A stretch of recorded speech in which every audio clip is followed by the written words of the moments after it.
Sikiliza, umeona? Sikilizeni, unasikia? Ngoja.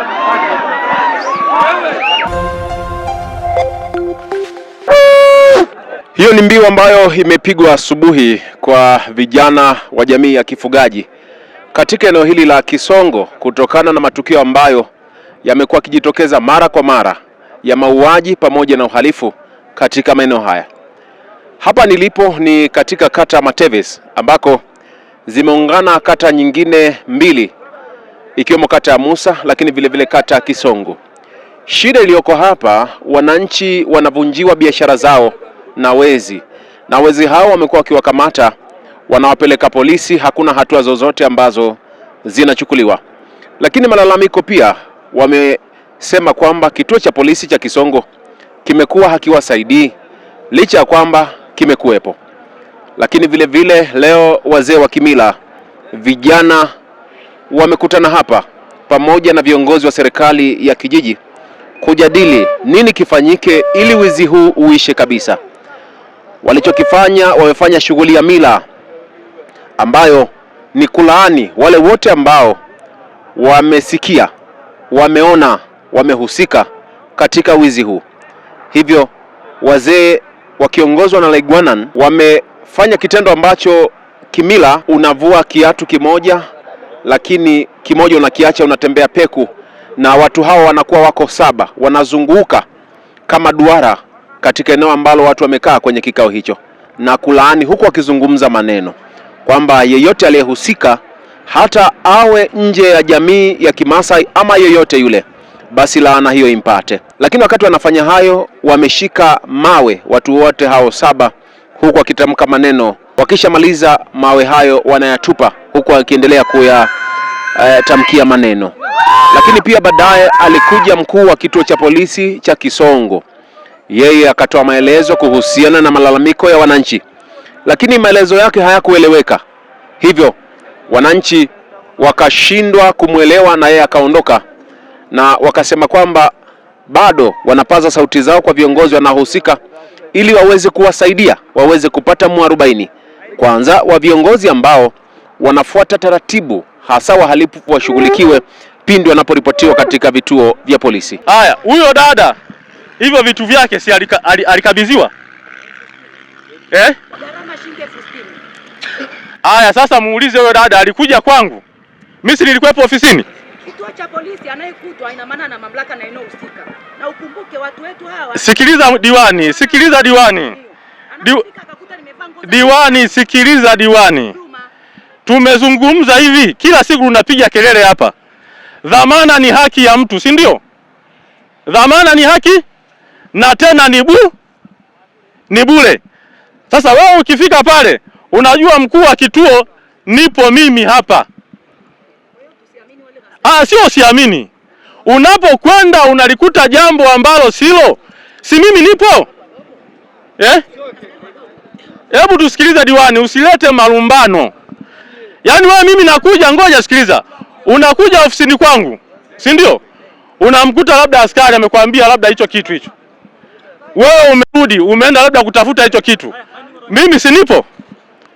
Kwa nini usitoke pale afande? Mimi nimekamilisha na taratibu zangu. Sasa ndio tatizo hilo, ndio tunapokuwa. Sikiliza sasa. Hebu tusikilize kidogo.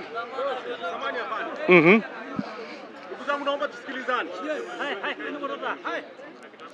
Afande. Ndio. Wewe unakuamini kwa 100%. Ndio. Lakini kuna maswali haya mawili. Naomba utusaidie. Naam. Moja ni hili ambalo amekamatwa mtuhumiwa na akawataja watuhumiwa wengine. Lakini hamjawafuatilia. Sio kama unanipata mpaka hapa. Sawa, la kwanza. Jambo la pili ni hili hapa ambalo Bariki mmemwandika ninyi maelezo. Mkapeleka faili. Alafu mkapeleka faili kule. Akiwa anajua mpelelezi anatokana na kituo chetu hapa. Mwisho wa siku ameitwa tu kupelekwa wapi? Mahakamani. Akaenda kukutwa, kesi imebadilika. Naomba utusaidie kwa hilo kwa sababu hatukulaumu afande. Bariki uliandikwa maelezo ya kituo chetu? Umesikia?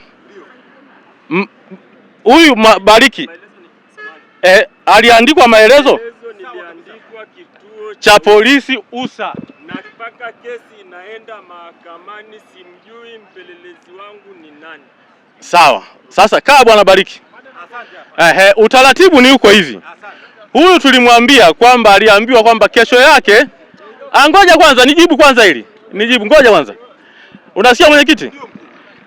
Issue ilikuwa ni hivi. Baada ya kuja muda ule umechelewa. Wakawaambia huyu haina haja, sisi tunaondoka na watuhumiwa.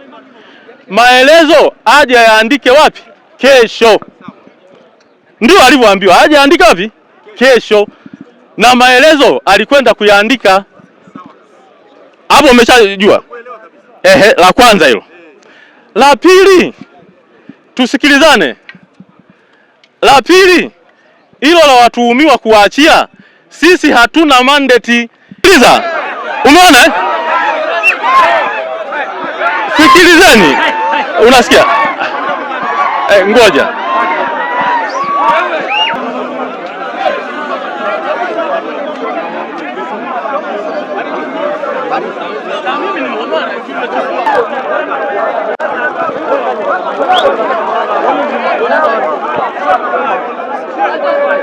Ali Bariki na lawi naibiwa Kisongo, maelezo yanaandikwa usaliti. Sheria ni kwanza andiko usaliti. Nataka sheria unaandikia taarifa sehemu. Ningependa OCD ndiye angekuja. OCD aje tumuulize haya maswali. Diwani wa kata ya Kisongo kwa majina anaitwa Violet Ngoo.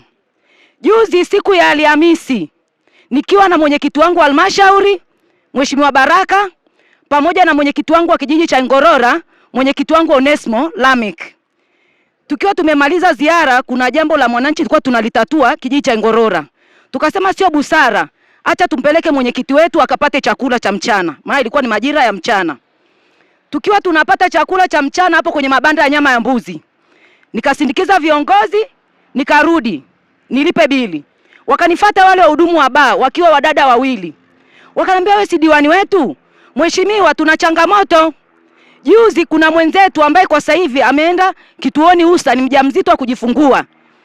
Baa yake ilivunjwa na ikaibiwa vitu siku ambayo Bariki aliibiwa na yeye. Baada ya yule dada kuibiwa, vitu vikakutwa vimetawanywa. Baada ya hapo wakaenda wakamtafuta muhusika, kijana wa maeneo haya ya Mateves, mitaa ile ya nyama za mbuzi na baa zile. Baada ya kijana yule kukamatwa, polisi wa kituo cha Kisongo wakawachukua, wale wadada walioenda kushtaki, wakaenda wakakamata vile vitu vya ushahidi kwa yule mhalifu. Wakamkamata pia na aliyekuwa mlinzi wa kanisa la KKT, kama sijakosea, na nukuu kama nilivyopewa taarifa. Baada ya hapo walivyoenda, yule mlinzi wa kanisa ambaye hajakutwa na hatia akachukuliwa akapelekwa USA kama mshtakiwa. Kijana aliyekuwa amekamatwa na vitu akaachiwa huru. Baada ya hapo wale wadada wakarudi kituo cha polisi kuhitaji msaada namna gani kesi yao inaenda. Na mimi ni mama, nimezaa na watoto, ana mimba kama miezi 8. Dada yule alivyoenda kituo cha polisi wakaambiwa ili wakomboe vitu vyao watoe shilingi 60,000 ili waweze kupewa vile vitu. Lakini mhalifu anaendelea kutangatanga na majira ya jioni anaonekana ndani ya kata ya Kisongo. Sisi sio wazungumzaji, tunaogopa. Tumewatuma nyie kama viongozi wetu. Yaani dada, mpaka sisi tumekuambia tunaogopa, maana kijana yuko hapa na inaonekana askari wanamlinda. Kitu nilichofanya mimi, niliwasiliana na mwenyekiti na mheshimiwa diwani wa Mateves, nikawapa jibu tu kwa busara kwamba mimi sio diwani wa Mateves, lakini tupo kulinda wananchi wote. Maana wanaofanya Mateves wengi ni wananchi wangu wa Kisongo. Bariki aliyeibiwa ni mwananchi wangu wa kata ya Kisongo, lakini biashara anafanya wapi? Mateves. Lakini nikawaambia wale dada, hebu tulishughulikie ili tuone limekaaje. Wakina dada wameacha kujiuza mili yao. Leo hii wanatafuta riziki kwenye mabanda kule, wanachoma ndizi, wanafungua vigrocery, angalau watafute riziki za watoto. Lakini sisi ambao tumepata neema ya kusomeshwa na wazazi wetu, tunakuwa sehemu ya kukandamiza ambao wakupata fursa hiyo. Kwa kweli, mkuu wetu wa kituo, tunaomba hili mlichukulie macho na mlitolee ufafanuzi, na tunahitaji majibu ya uhakika kutoka kwenu. Sisi lengo letu la kuwaita hao maafisa usalama ni kupata majibu ya hao watu wanaokamatwa leo, alafu kesi haiendi kwenda kwa kunyooka. Kesi inaenda kwa kupinda, mwisho wa siku mtu yuko mtaani na sisi ndio tunaoumia. Tukachukia hiyo kitu, ndio maana tumepuliza pembe tukaitana hapa. Sasa hawa waheshimiwa, mwenyekiti wa kijiji na diwani na mwingine aliyefuata, tayari huyu afisa usalama ameshapata, ni mtu wa saikolojia. Ameshapata tunacholenga ni nini. Leo hii tumekusanyika hapa kwa ajili ya jambo ambalo limekuwa changamoto kubwa sana, hasa katika jamii yetu na hasa katika jamii kwa ujumla. Jambo hili ni jambo la kiuhalifu ambalo kwa kweli halikubaliki, halijakaa vizuri kisheria, lakini wananchi hawa wamekuwa wakilalamika mara kwa mara kwamba matukio haya ya kiuhalifu yamekuwa yakijirudia sana kwenye jamii. Matukio ya ukabaji, kupigwa watu na mapanga na vijana ambao hawajulikani. Lakini tumeenda mbali zaidi sana kwamba wamekuwa wakikamata wahalifu, wamekuwa wakifikisha katika vituo vya polisi, lakini wahalifu wanaachiwa kwa sababu ambazo hazijulikani kwa kweli. Na sisi tunajua au wakati mwingine wanaweza wakafikishwa mahakamani kwa kosa ambalo wameshtakiwa nalo, lakini huyu ambaye anakuwa ni shahidi, maana mara nyingi mtu ambaye anakuwa na yani huyu ambaye ameibiwa, tuseme amefanywa tukio, mara nyingi anakuwa shahidi kwa makosa haya ya jinai, criminal offenses tunasema. Lakini wamekuwa wakifikishwa kule, mtu amekuwa anakuwa charged labda na offense ya theft au wizi, lakini wakienda mahakamani wanakutana na offense nyingine au kosa lingine. Mimi niseme kama mwenyekiti wa kitongoji, tulishawahi kufanya operation ya kukamata wezi. Tumefanikiwa kukamata bangi, tukamata pikipiki ndani kwa mtu ambao haina namba, tukakamata gongo kwa watu, tukapeleka kituo, tukaandikishana yani kabisa, tukapeleka kituo cha Ngaramtoni. Baada ya kufikisha kituo cha Ngaramtoni, kesha yake naona raia wako mitaani yani kwenye kitongoji changu, na wale raia wanaendelea kunitishia mimi kama mwenyekiti. Kwa hiyo jeshi la polisi tukishatoa ushirikiano wa kukamata watu, hakuna ushirikiano kwamba wale watu wanafanyaje waweze kufika mahakamani. Kwa hiyo tunapenda na tunataka kwamba mtumia kisha kamatwa, sio ambao tumefanikisha mtumia kukamatwa, wasiwa wanaachia tu pasipo sisi kuitwa tuweze kushirikishwa kwamba huyu mtu labda aende mahakamani au vipi. Sasa wewe unaonaje kama mwandishi yani kwamba mtu anakamatwa leo na bangi na ugongo, kesho huyo mtu yuko mitaani na anaendelea kukuchejeli, anaendelea kukutishia. Kwa hiyo hata hapa kwenye kituo cha polisi hapa Kisongo kweli tuna mapungufu makubwa sana. Tuna gari, operation haionekani, watu wanauliwa, hakuna kinachoendelea, watu wanapigwa, hakuna kinachoendelea. Tunapenda yani watu waliofika mahali hapa wasikilizwe. Wale watu wamesema ameachiwa, yani akikosekana leo au kesho ile kituo ahame, tutakesha pale sababu tunanyanyasika sana. Muna cha polisi anasema naachua bure, kituo achife letwe jamaa ngasi atuachie sisi. Mbona ule jamaa aliyeuawa mbona hajapata? Mwadi ndio amepata leo, ule jamaa aliyeuawa. Ndio sasa tuombe rasi kama hiyo yani hiyo tunakata shingo. Kwa hiyo tunaomba Uhuru Mwa Samia tuambie hivi, kabata mwizi tumalize mazima. Na polisi hawafanyi kazi yao vyema. Polisi sasa hivi ndo wanaongoza wa kutembea na vitambi barabarani. Yaani wao kazi zao sasa hivi ni kuzunguka tu, wanatuonyesha sijui fashion za nguo. Sisi hizo fashion hatuzitaki. Sisi kama vijana tumeamua kuja mahali hapa tushirikiane kutokomeza wizi. Kama askari hawawezi kufanya kazi yao, waondoke kwenye kile kituo, hatuwataki. Hizo nyota zao ni za urembo. Sisi tunaofanya kazi ni sisi, tunateseka. Siku hiyo tunakamata wale watu 7, tulikuwa huko porini, tumepigwa na baridi. Tunakuja hapa watu wanaachiwa. Polisi wanakuja na sare zao hapa kama nguo za shule, wanakuja na tuletea maelezo ambao hatuyafahamu. Sisi hatutaki hayo maelezo, tunayakataa. Kuanzia OCS na yoyote alokuja hapa askari hatuwahitaji. Watu waache, watupishe. Kama tunawakamata watu tumalizane nao. Hii Kisongo imekuwa too much.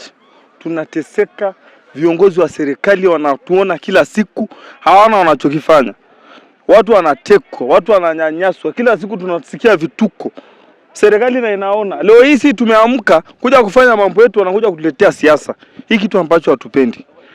Wanaona kila siku na wanatuangalia, lakini leo hii wanakuja wanajifanya kwamba wanajua kuongea kuliko sisi. Na wako siku zote. Mwenyekiti wa kitongoji wa kijiji wanaona kila siku kitu ambacho wanatufanyia. Mbona sisi tumeacha kulala kutokea saa 9 usiku. Tunazunguka na pembe kwa ajili ya hili linalotokea. Ndugu zetu wanauawa, watu wetu wanakufa kila siku. Lakini kila siku wanakuja tu wanatuahidi uongo, mauongo hatuelewi. Mbona Kwa hiyo sisi tunaomba tufikishie viongozi wetu wale wakubwa ya kwamba hii Kisongo jamani imekuwa too much. Askari kutujibu kwamba yeye mkubwa ndo anatakiwa kuto ofisini. Ina maana tuamini kwamba askari wadogo hawana uwezo wa kuongoza watu, wala hawana uwezo wa kusolve matatizo ya watu. Yaani vitu vilichukuliwa kwa shilingi 60,000. Yaani aliyeibiwa alienda polisi kukomboa vitu vyake kwa shilingi 60,000. Kwa kweli sasa hivi kata ya Kisongo imechafuka. Hali sio nzuri kiusalama. Hapa tuna wajane, tuna watoto mayatima, tuna vilema, tuna watu wana marejesho ya mabenki, wamefilisika kutokana na aina ya wizi unaoendelea ndani ya kata ya Kisongo, lakini vyombo vya usalama vikiwa havitupi ushirikiano. Wizi kwanza umezidi, watu wanapoteza maisha kila kukicha, na kitu kinachoumiza zaidi, kituo chetu hichi cha polisi, watu wanacholalamika kikubwa ni kwamba wahalifu wanapelekwa. Baada ya wahalifu kupelekwa pale, baada ya siku moja siku mbili watu wameshaachiliwa, unawaona tena mtaani, kwa sababu ni kama pesa inatumika. Ukisema kwa mfano kesi ya Bariki, nimemsikia askari alivyoongea hapa, mkuu wa kituo hapo amesema kesi ya Bariki ilikuwa ni kubwa na ndio maana ikahamishwa kupelekwa Usa. Sasa mtu amekamatiwa Kisongo, maelezo hata hayajaandikwa ya Bariki, ameenda kuandikiwa Usa. Bariki amekaa yeye Kisongo, baada ya siku mbili anapigiwa simu uende mahakamani. Hata kesi ile kesi inaonekana ilikuwa ina cheni, mpaka mtu akaenda kukamatiwa sijui mti mmoja kule ambao ndo tuseme kama mkuu wa wale waizi. Vijana leo wameamua pamoja na wazee wa ukoo pamoja na sisi serikali. Tuna mila na tamaduni. Kwa sababu wanasema serikali yetu hawatusikilizi. Polisi wetu sijui wanawaachia watu kwa malalamiko wanavodai. Wanasema kwamba wameamua kufanya kitu ya kimila kwa ajili ya kuwakamata wezi. Saa zile vijana wakasema kuna wale vijana waliokamatwa kipindi kile wako 7. Kuna hawa wajuzi walioiba ambaye ndio sasa hawa waliomuibia Bariki wameonekana mtaani. Sasa huyo mtu umemshika jana na amekiri kwamba nimeiba, naomba niwaonyeshe wenzangu mikono salama, halafu kesho asubuhi unamuona, wizi itaisha ama imeongezeka? Sasa hiyo maumivu ndio imewafanya jamii hii ya Kimaasai pamoja na wengine wote, na sisi viongozi tuko kule, ndio imewafanya, imewauma. Wazee wa ukoo wa mila hawa hapa, kuna jambo limefanyika ya kimila kwamba kulaani kwa yoyote yule anayehusika na jambo hili na anayepalilia jambo hili, alafu watu wanaendelea kuuawa. Tumechoka ndugu zangu na hii. Sasa hawa vijana wakasema tunamuomba afande afike hapa, na hata na mimi nilikupigia simu kwamba kuna vijana wangu wameketi hapa, na tukawaita vyombo vya habari, vimeitwa vyombo vya habari, ili jambo liende mbali, kwa sababu wanalia kwamba hawapati msaada kwenye vituo vyenu. Kwa hiyo ndugu yangu, naomba kama umekuja leo, maswali ndio kama hayo utaulizwa, ama majibu ndio utakutana nayo, tunaomba utusaidie, kwa sababu hili limeshakuwa too much. Naomba uwalinde wa raia wanayekuangalia kama ulivyoaminiwa. Kama tunawakamata wanakuja wanaachiwa, tutakuwa tunafanya nini afande? Kwa sababu siku ile kweli mmefanya transfer wakaenda Usa, tunakuja kuitwa Bariki anaitwa Usa maji ya chai mahakama, lakini alichoenda kukutana nacho ni hatari. Sasa tumeamua hivi, pamoja na hawa viongozi, tuna viongozi wa Manyangulo hapa, tuna viongozi wa Korianga, tuna viongozi wa serikali, tuna makaa hapa baba zetu, tuna malandisi na maseuri. Tumeungana. Tulikuwa tunaibiwa ng'ombe kipindi cha nyuma, na kilichofanyika si hii jamani. Engerai tutawamaliza leo. Sasa afande, kimeshafanyika jambo moja hapa. Tayari wazee wamefanya swala lao kimila. Ole wake yoyote yule ambaye ameenda kushiriki na asemi, na tayari tunamshukuru Mungu. Sikuna kijana mmoja alishasema jambo hapa. Baada ya kuona wazee wameanza kutafuta jambo na anafahamu hili ni baya, tayari kijana mmoja ameenda kuchukuliwa, ametajwa hapa. Kwa hiyo naomba tuungane, tuseme kama ni uchawi, kama ni maombi, kama ni kushikwa kwenye tukio, tumchukulie hatua. Tumchukulie hatua kabisa. Kwa hiyo waheshimiwa, kama ni sungusungu tuunde, kama ni kamati ya vijana tuunde kila mahali, tupeane namba za simu, tukipigana tu kwamba tukipata watu wenye mashaka tusibiti nao. Mtu anaanza kidogo kidogo, nyama pori wanaleta, tunasema wanajishughulisha na maisha yao, wakishindwa kule wanakuja wanaingia huku mjini. Kwa hiyo tuchukie uhalifu aina yoyote. Amkia jana vijana wetu wametekwa hapo barabara ya East Africa. Kuna kijana wa kakaangu, kuna kijana wa Boma akina Kimaro, na ni wale 3 msuka, wanaye mapanga, wanaye mabisibisi. Hawa vijana wametoka Simanjiro, wakanyang'anywa karibu milioni 4, kanyang'anywa na masimu.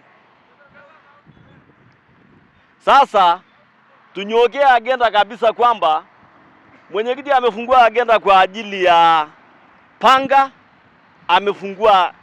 amefungua agenda kwa ajili ya kufahamiwa watu, kwa sababu sasa hivi katika maeneo tuliopo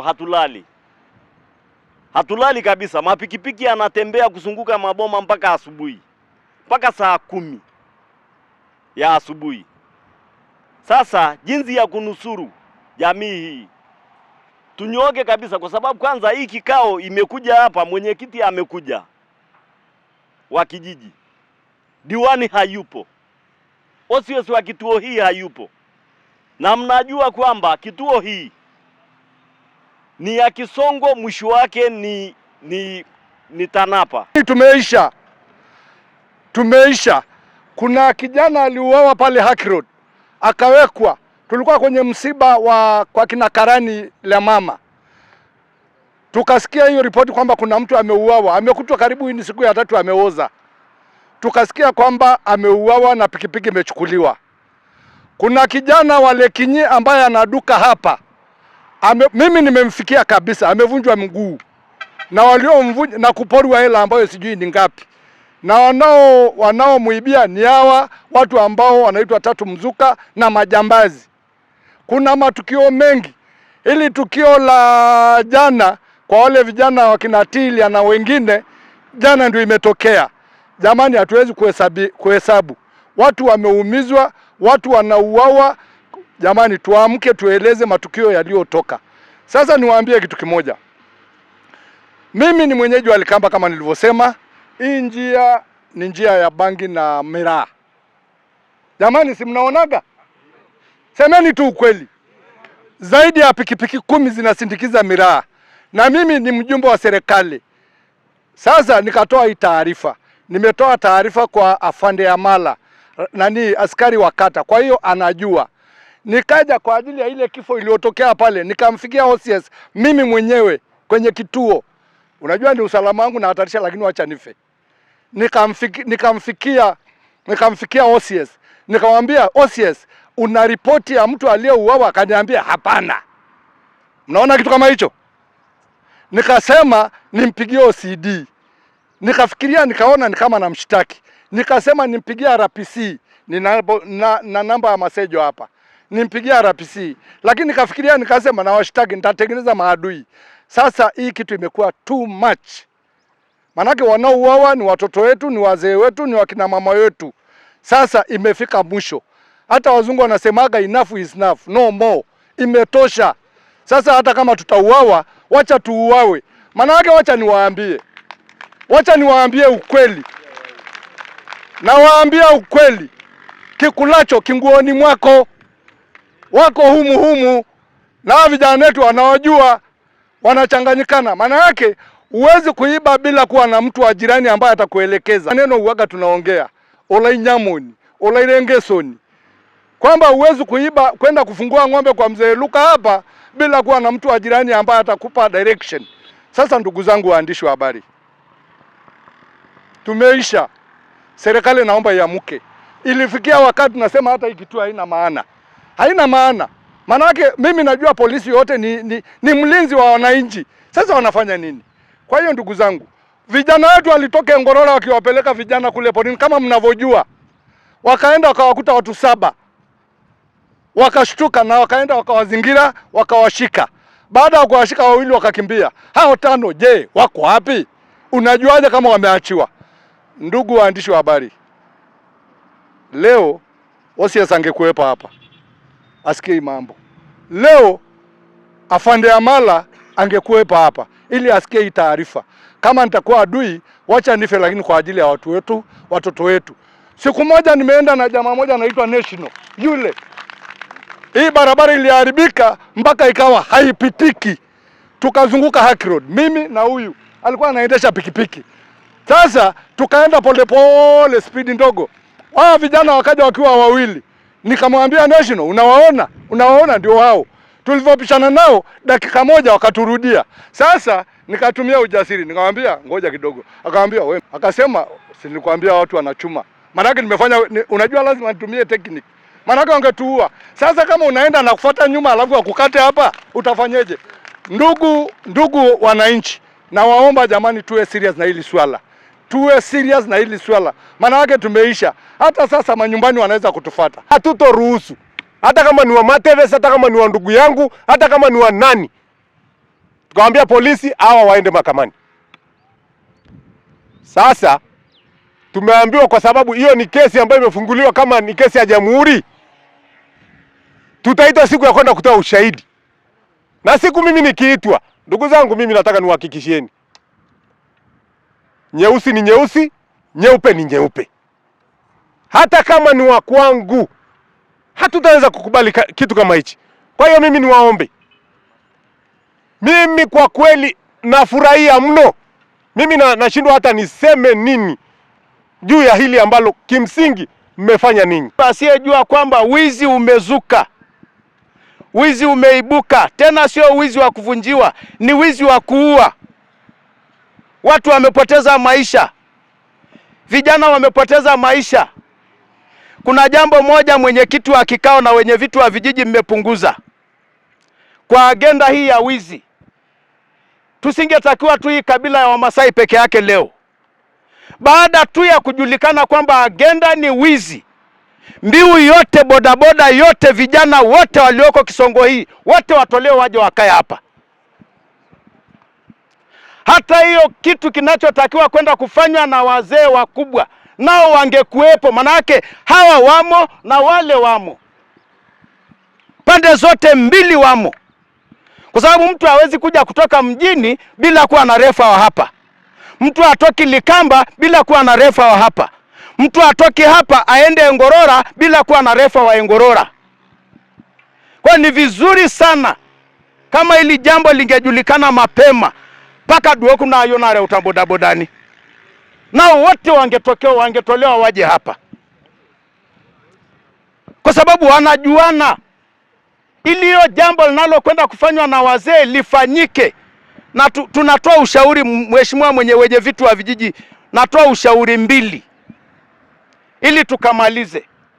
Mzee mrefu alisema wakati wa 2005 tulivamiwa kijiji cha Ngorbo na marisasi na majambazi. Tuliunda sungusungu iliyokuwa inafanya kazi usiku na mchana, na hilo jambo likatokomea kabisa. Sasa limeibuka tena la mauaji. Cha kwanza, kila mwenyekiti wa kijiji na wa kitongoji, mlikuwa nayo wenye vitu wa Ngorbo, anzisheni tena swala la sungusungu kwenye kila kitongoji. Dogo alishatoa ushirikiano kusema kwamba kuna mhalifu yuko wapi, mti moja ambayo ndio topu aliyechukua hela Bariki, na mwingine alikuwa wapi, Mrombo. Nadhani hiyo Mrombo ndiye amefuatiliwa hajakutwa, akakutwa Toyo. Ilikamatwa Toyo, iko Usa. Lakini upelezi hapo bado hajafanyika, kwa sababu Dogo anasema kuna yule mwingine, yule mkubwa ambaye ni anaitwa Isaya, yuko wapi, mti moja. Baada ya askari kutoka kule kufuata wale wezi kule mti moja, hakuna chochote kilichofanyika. Anaitwa mtu kupeleka watu mahakamani wakazaminiwe. Tukashangaa sana. Baadaye hakimu aliita kesi. Kesi tulienda kukuta kule ni tofauti. Ilitajwa kesi nyingine. Bariki akakataa, akasema hii sio kesi yangu. Baada ya kusema hii sio kesi yangu, akadai akasema naomba mpelelezi wa kesi wangu. Tulichoambiwa mahakamani, tuliambiwa nenda katafute mpelelezi wa kesi wako, na sio utaratibu. Utaratibu unaitwa wewe mlalamikaji kituo cha polisi, mnaweka sawa mambo yenu, mpelelezi wa kesi wako anaweka sawa ndio iende mahakamani. Sijui kwa nini imeenda mahakamani kabla, hatujajua mpaka na sasa hivi. Baadaye sisi tukajitahidi, tukapiga uongozi wa juu simu, hakuna chochote, hakuna msaada wowote. Maana watu wamezaminiwa, nadhani kesho tarehe 23 ndio kesho inatakiwa Bariki tuende wapi? Mahakamani tena. Mhalifu anaitwa Isaya, tunaitiwa, tunaambiwa njooni basi. Njooni basi, maana mtu yuko kwenye sherehe na ni mtata, tunaambiwa njooni mkiwa mmekamilika. Baadaye sasa tukatoa hiyo taarifa polisi, hakuna chochote tulichosaidiwa. Ndio maana nasema hela ikitembea hamna chochote mnachokifanyia na serikali yetu, hakuna. Kwa hiyo kama mnataka wale wahalifu, kama wahalifu mnataka, USA apigiwe mkuu wa USA, aambiwe wale wahalifu kesho wakienda mahakamani wote watiwe ndani kwanza mpaka upelelezi ikamilike.